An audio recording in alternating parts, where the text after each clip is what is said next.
Ron Atchison for IDS Car Care, and today I've got my good friend Chris Ricana from Dr. Beasley's in the shop.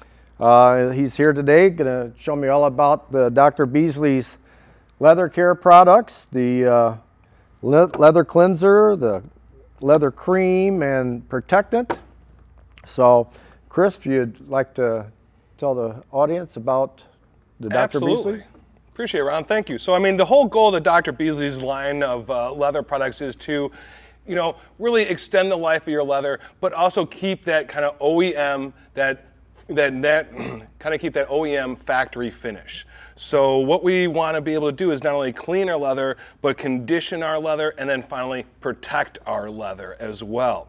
So we'll start out with the Dr. Beasley's Fine Leather Cleanser. This is a fantastic product. Our general cleanser, we do have our spot remover if we needed something more localized for more stubborn contaminant, okay. But this is our general cleaner. Then we have our leather cream. One of our best-selling products. This is absolutely phenomenal. I mean, the scent of it is absolutely great. And the finish of it makes your leather look absolutely incredible. And then to protect your leather, we have our Leather Lock product. This is going to give you 1 year service life of protection on all your leather surfaces on the interior vehicle. All right, well, I've got you all set up. I've got our leather care brush. I've got our Will Woolies brush. Perfect.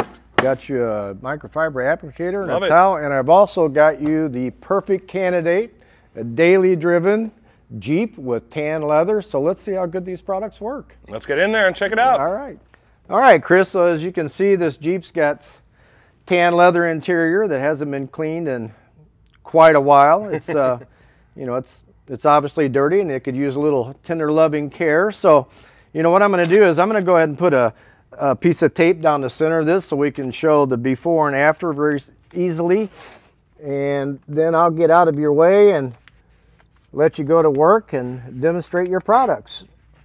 Outstanding, love it. All right, so there you go. There's your brushes and your towels and your cleaners, and I'm gonna hop in the back seat and watch you do your magic. Outstanding. So of course, first of all, before we do anything, we want to do a nice thorough inspection, make sure we understand what we're dealing with here. So, I mean, seeing a little bit of damage to the leather right here on the seat, seeing a little bit of wear on the stitching here, do have more damage to the leather here, and it looks like actually here, looks like the finish has actually been removed off the top of the leather. So, I mean, definitely not a new vehicle by any means, but there's no reason why we can't improve this and make this look much better than how it sits right now. Well, that kind of leads to another thing of realistic expectations. Products are not miracle products where they're going to fix damage or, turn a 10-year-old car to look like a brand new car. So if you go into it with realistic expectations, you're oftentimes much happier with the end result. Absolutely. We can turn back the clock, but we can't always turn it back to brand new, right, so to speak. So, like anything with detailing, we always start at the lowest level of aggression and work our way up. So we're going to start with our fine leather cleanser. This is our general cleanser. I'm going to be using this all over, and I'm going to be doing whole seats at a time. So the whole bottom seat here, then I'll do the whole backrest at a time. So this product does have a fairly long working time. So application is pretty straightforward. For simpler areas, you can do a simple spray and let it dwell and wipe. If something needs more and you need some agitation, break out an interior brush and you can actually start agitating if necessary. Now, should we spray that directly onto the leather, or do we put that onto the towel first, or how do we do that? So perforations, do require a little bit of extra care. I don't want to saturate this area and have the product soaking in through the perforation. So a light spray on to the perforations, I have no problem with, but I'm not going to come back and come back and come back again. So you can do either the transfer technique or the spray. Of course, I prefer going spray directly on. So this way I can go and get a nice clean wipe, and you'll notice a very nice clean finish to it. There is a nice, actually pleasant scent to it, so that's one nice thing. And especially, you don't want your interior space stinking of chemicals. So it has a very nice finish, both with the visual as well as how it smells. And then, of course, very nice to the touch as well. Yeah, one thing I noticed right off the bat is this side still has that shiny, greasy, dirty look to it, where this you've already just with a couple of wipes removed that shininess from the from the leather. And this is where this product excels, is pulling off organic contamination, body oils or food or that kind of thing. This is where that excels. If we have inorganic contamination, grease or anything like that, that's when we're going to want to go to the leather spot remover. But for this, it's the fine leather cleanser as our general cleanser. So at what point do we know to go from a towel to say one of the leather brushes that you were talking about earlier? We have more caked on style contaminants. I mean, if there is stuff where literally you can sit in here and pick, because that's the last thing you want to do is start picking at a contaminant on top of your leather. Because you know what happens when you start picking at a contaminant on top of your leather? You get this. You pull off the finish off the top of the leather. So you're always better off that kind of crusted, stuck on contaminant.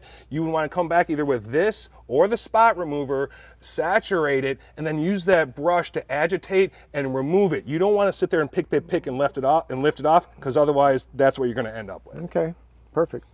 So we have our nice clean. Now anything after we clean, just like, hey, you wash your hands kind of get dried out. Hey, we have to condition, we moisturize our hands. Now we're going to condition this leather. So after any time we clean the leather, we always recommend to condition the leather. Again, especially being real hide leather as it is in this Jeep, we have to be able to condition it to extend the life of it and also keep that soft, supple feel. Now what you're going to see here, Ron, this is an absolutely phenomenal product because 1, scent, 2, thickness, and 3, finish. Okay, so you see again how it sits on top. So there's very little waste. Nothing is soaking into my applicator pad here. So I have very little loss as far as product. But what I'm able to do here, I do like to kind of give it a flip and smush it in there a little bit. Yeah, speaking of the scent, I smelled that just a couple of minutes ago before we started, and it has a very pleasant smell to it. It's kind of smells how leather should smell. Right. You know, but it's not overpowering. It's not like, oh man, you know, you got a thing hanging from your mirror in here, you know. There's a really nice scent to it. Oh yeah. Another nice thing, so what we recommend with the leather cream, give it a relatively liberal application and then give it some time to absorb in the leather. You know, a few minutes to absorb in the leather, and every different climate's going to be a little bit different. But we'll notice here, or whether or not your leather has been cleaned and treated. Exactly, that too. Yeah. So what we want to give it some time is for those that nutrition, because after all, this product is formulated with lanolin. So we're actually feeding the leather with this product. So you want to give the leather some opportunity to actually get nourished by the Dr. Beasley's leather cream. So this is where, as far as our conditioning step, for moving on from here, we would go to our protection step. But we want to give it a good 15 or 20 minutes to give full opportunity for that leather to absorb all of that conditioning and all that nutrition before we move on to that protection step. And then also, if it's been a while since you've done anything with your leather, you might want to put a second coat on there.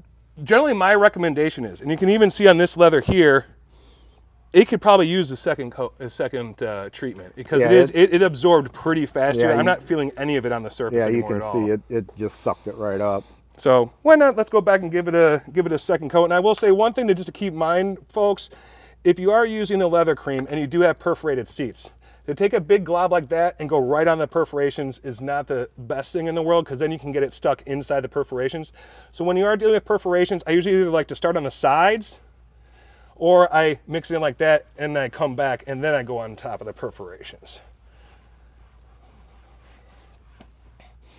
And you see how it does bring some color back. It brings some richness back. Again, no shine, no slipperiness though. Very nice. All right, looks good. Looks very nice. So now that we've conditioned, like I said, generally we want to give this a good half an hour, at least 50 minutes, maybe half an hour to fully absorb before we go into the protection. So we're going to go ahead and step away this for a moment, and we'll come back and do that. And now we're back with our leather lock. This is our protection step. So this is a water-based protection that has up to service life up to 1 year. Now the one thing to remember when we are using this protection, we are going to want to give it 24 to 48 hours to fully cure before we get back into it. So this is something that you're going to want to do at night and then go to bed and then come back the next morning and you're pretty much ready to go. So you do it in the evening, car sits in the garage, rode it overnight, the next day it's okay to drive the car. Yeah, generally, you know, 24 hours is pretty much what we're looking for. Overnight should get you pretty close to where you need to be. So if you got to go to work at 7, you can still go to work. Exactly. Okay. Just make sure you got it done well the next afternoon to give it enough time to fully cure. All so right. application is very simple, not your typical crosshatch or anything like that.